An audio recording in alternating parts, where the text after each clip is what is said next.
So I am excited to introduce our next speakers and a discussion that I'm going to continue to moderate here.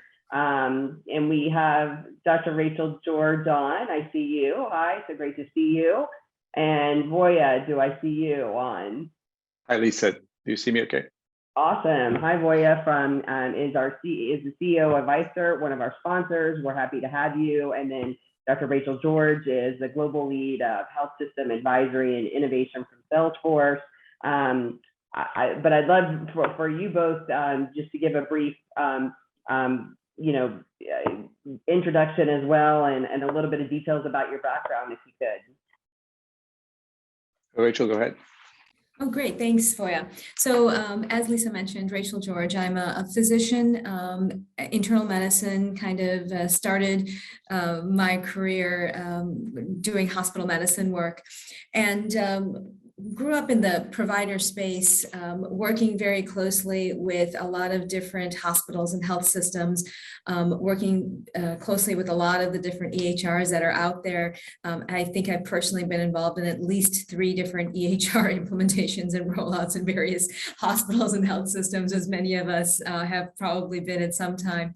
Right now, I work with Salesforce, really talking about how we use technology to really create a customer 360, because we know that the EHR isn't really just enough, right? The EHR, all of the care that happens to a patient happens, 80% of it happens between the 2 points of care when you're seeing a physician, or you're in a clinic, or you're in the hospital, or anything else. And it's really what happens in between. It's what's happening to your blood pressure, during those intermediate times. How much exercise are you getting? What food are you eating? How well are you taking your medications? Are you able to pick up your medications? Do you live in a food desert?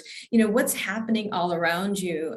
How much stress are you under, either with work or family life or anything else? And that's really what healthcare and wellness is about. And so how do we capture all of that information and create a true view of what's actually happening with the patient? And that's what gets me really excited these days and gets me out of bed every morning.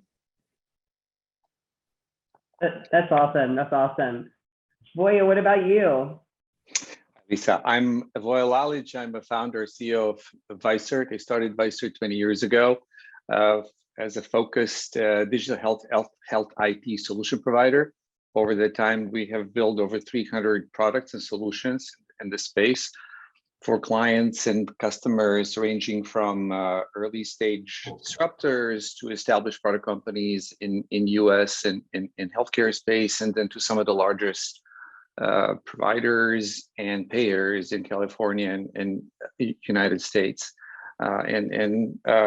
Maybe one of the differentiators for us is that we work best with the leadership teams who can, IT and business leadership teams who can articulate the business need, but are for one reason or another constrained to kind of figure out how to implement that technology and deliver those solutions from a regulatory, legal, technology, path to value standpoint.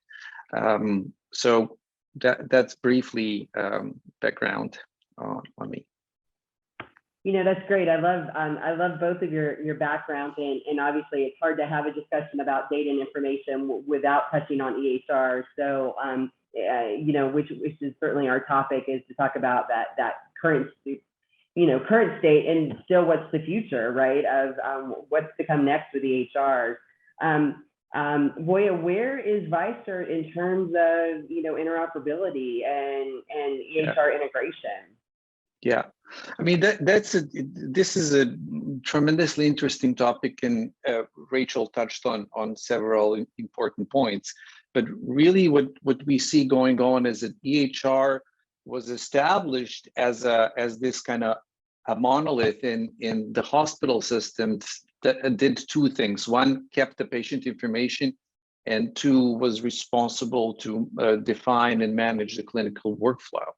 And that has started to change recently, because so much health related things are happening outside of that we need to break the monolith and allow for all the information happening outside to be not just information, but basically workflows be integrated with those EHRs. So EHRs is changing, and it is a sort of event that we are starting to see and starting to implement that, where basically EHRs is turning into a backend system, and you basically have a front-end systems are now have a multiple dimensions, not just from the hospital standpoint, but various solutions and products need to be able to talk to EHR system and be integrate in those workflows, and not only in the clinical workflow, but amongst themselves to integrate between the pharmacy,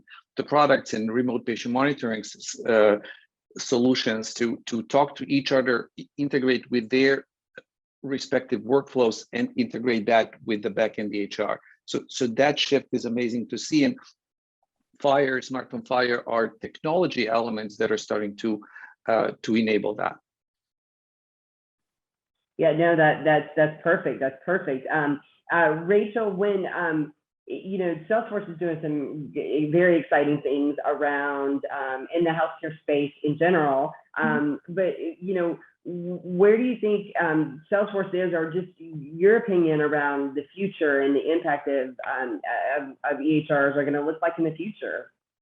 Yeah, I completely agree with everything that Voja said. I mean, EHRs are important for capturing the care of the patient. And let's be real for just a second. EHRs are fundamentally a billing tool, right? They were created to capture billing really, really well, and they do that, and they will never go away. And they have really great information on the episodes of care of that patient.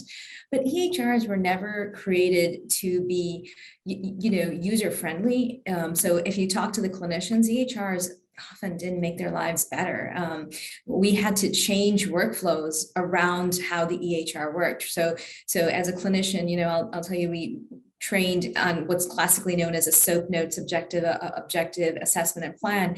And because the EHRs created so much of noise in that note, most places have now switched over and changed that around and created what's called an APSO note. So you're doing your assessment and plan first, and your subjective and objective where all of the noise happens, so that people can really focus on the important stuff. And so my point being that, technology should be improving our workflows, making life easier and better, and not forcing us to change our workflows, and not forcing us to work around the technology. And so really the future is, how do we use technology to really improve the quality of life, not only of our patients, which is so incredibly important, right?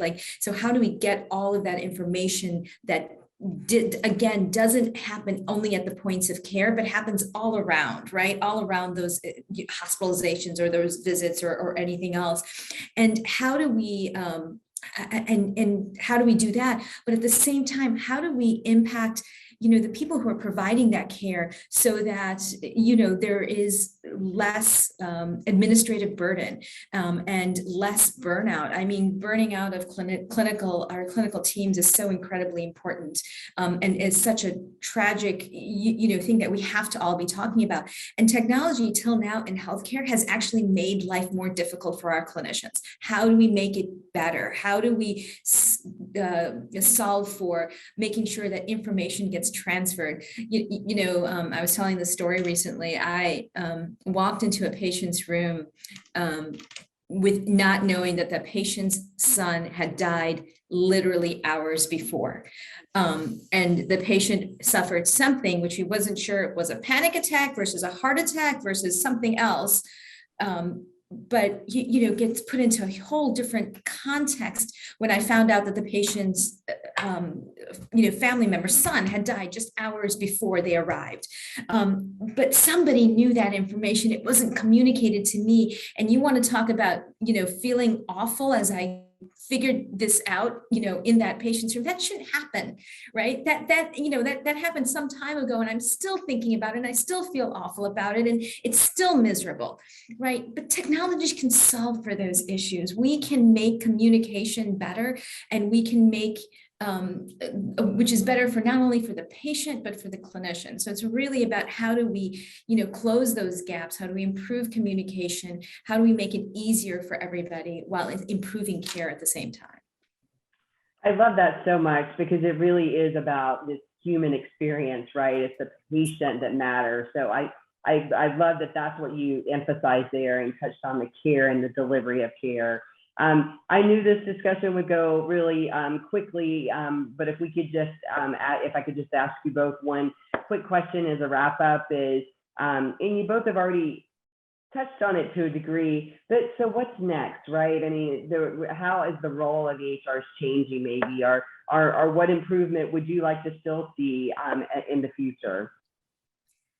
If I can start with that, Voja, I'll say EHRs are exactly what Voja said. It's necessary, but it's back office.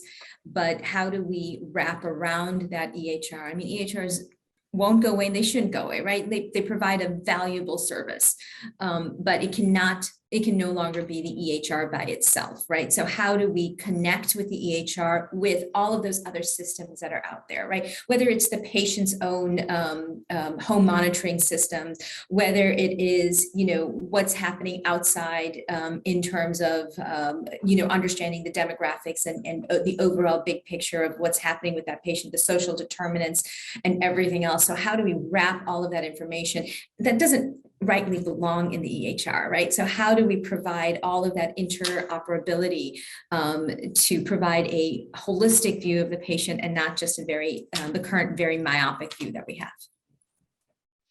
That's awesome. Boy, yeah. Yeah, I think EHR vendors realize the challenge and the importance that they carry, and what they have started to do is to build the ecosystems around their solutions so that exactly what I talked about earlier, others can build solutions on top of these EHR systems so that other workflows, other data can be shared amongst various players and back into the system. And I think that it's not some sci-fi thing, it's really happening. And we from an implementation standpoint are starting to do that more and more. Sometimes the users of EHRs don't even realize this exists. So this is actually here. And EHRs, they, in a way, they have locked us or the providers in their solutions, but they will not lock them just by being there anymore. They will basically, lock may not be the right word, but they will be there, and through providing interoperability and data exchange capabilities in their EHR solutions, continue to be the provider of value and keep the position in the system and allow everybody else to build on top of that. That I mean, we wish that, but it's not just the wish. It is happening, and we participate in that, and I look forward to what's coming, given where things are at and what we see happening in the future. It's akin to some extent how telcos were before. You remember cell phones with AT&T and the Verizon, and I think we know what happened, and somebody else came in and built solutions on top. And I wouldn't be surprised if we see very similar evolution in this space and new players coming in and adding value on top. That's exciting. There's definitely a lot of exciting things to look forward to in the future. Thank you both for being here for this discussion. I think that we may have the opportunity to have you both join us at the meet and greet. Hopefully you are able to join that. Just a reminder to the participants, to take a look at to continue the discussion either at the meet and greet or with their LinkedIn links are in the chat box. So again, thank you so much for joining us and participating in that discussion.